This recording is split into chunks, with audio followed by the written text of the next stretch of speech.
What's good, YouTube? Kennard, Vernon Stewart once again here for the podcast talking Auburn football. Go ahead and like this video, comment, and subscribe to the channel.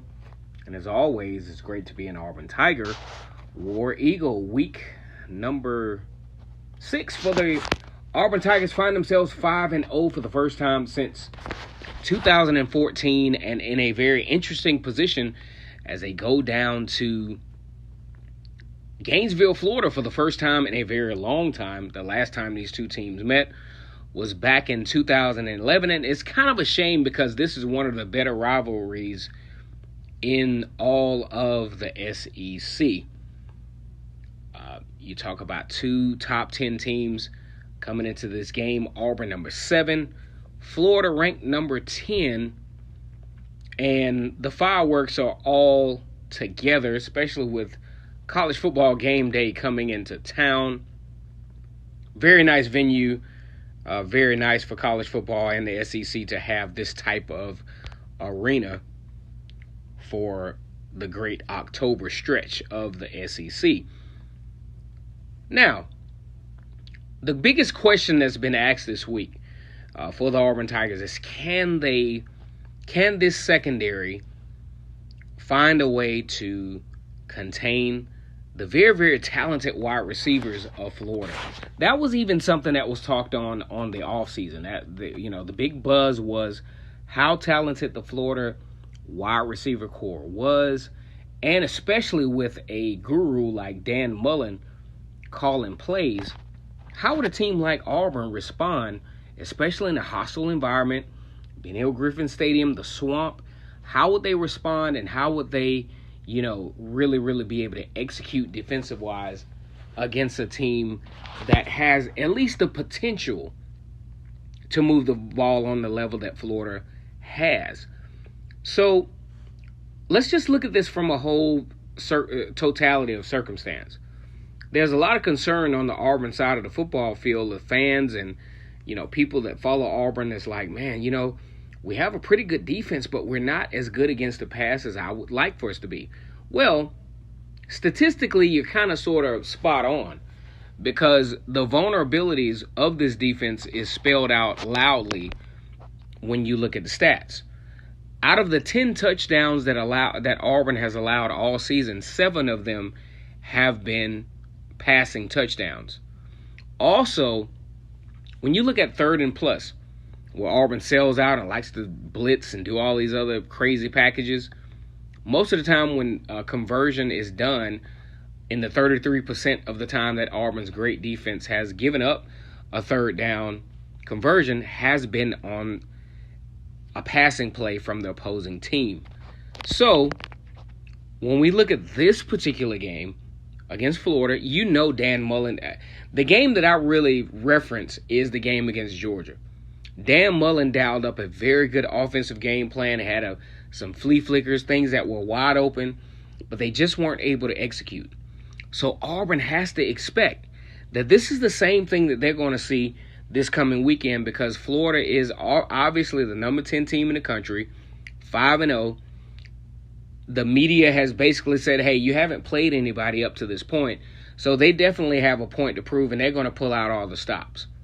So Auburn has to be prepared.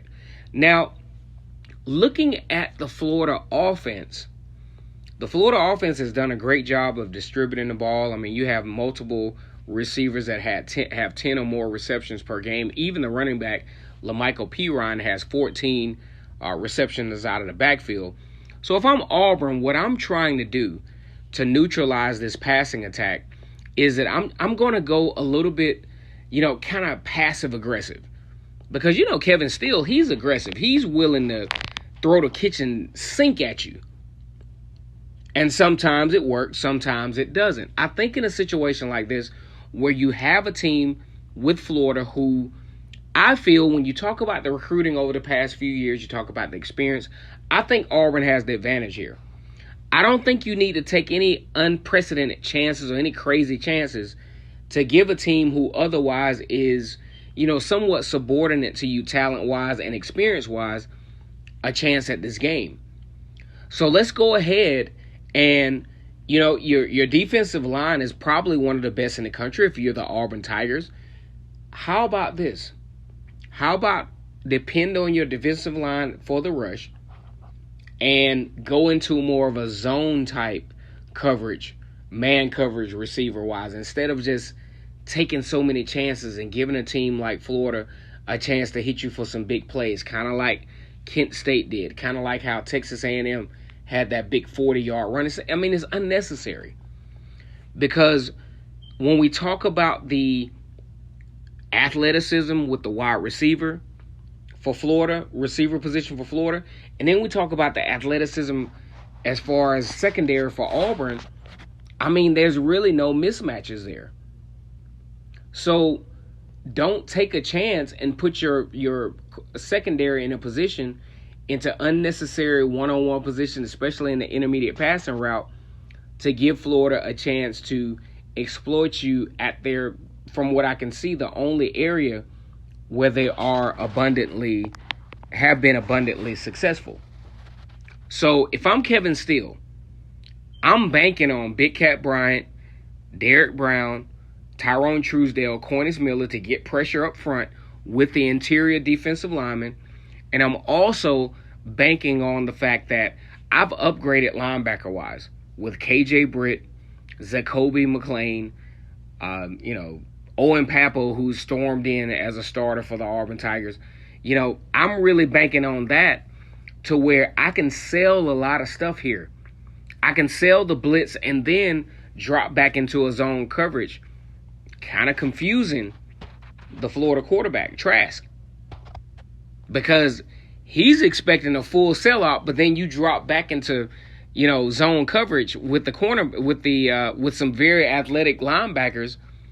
Then you find yourself with a quarterback that has to make some decisions, and you put yourself in a position to where Auburn continue their takeaways. Now they've done a good job taking away as far as fumble recoveries and things like that. But now it's time to get some interceptions. And you're not going to get some interceptions selling out and then forcing your cornerbacks into man coverage, and then them having to basically, the best that they can do is either make a great tackle in space or deflect the football. Let's get some man zone coverages, and then you have an opportunity to get some pressure up front. Then you got the linebackers causing some kind of chaos in the interior part of the football field, and then you could possibly create some turnovers. Now, I think this whole secondary versus Florida wide receiver core is going to all come down to schematics. It has nothing to do with the abilities of Auburn as far as athleticism. They got some of the fastest guys in the country, some of the most athletic guys in the country at the secondary. The key is going to be what Kevin Steele asks them to do. I'm going to see if Kevin Steele actually goes against his own grain and start the game off a little bit conservative here. And I think if he does, he can do kind of what the offense has done. Run the ball outside, create some things on the perimeter, and then be able to run the ball interior. I would like to see if Kevin Steele is willing to basically take off his cool and start out more conservative to set up the ability to be more in attack mode down the stretch. I think Auburn, I just want you guys to look at this. This is the bold prediction. Kevin Steele starts out conservative, forces Florida to pass the ball, and forces Florida to pass the ball in a more educated way, which I don't think they'll be able to do against an athletic defense like Auburn, and then let the chips fall as they may, and then, Kevin Steele starts to become a little bit more aggressive as the game progresses. Once again, it's Kennard Vernon Stewart here for the podcast talking Auburn football and how the secondary matches up against Florida. I think they got to go conservative first and then create some opportunities to where they can take some chances with what Auburn really likes to do. Blitz packages, man-to-man coverage, be very, very aggressive, on defense. Go ahead and like this video, comment, and subscribe to Vernon Sports Auburn. As always, it's great to be an Auburn Tiger, War Eagle.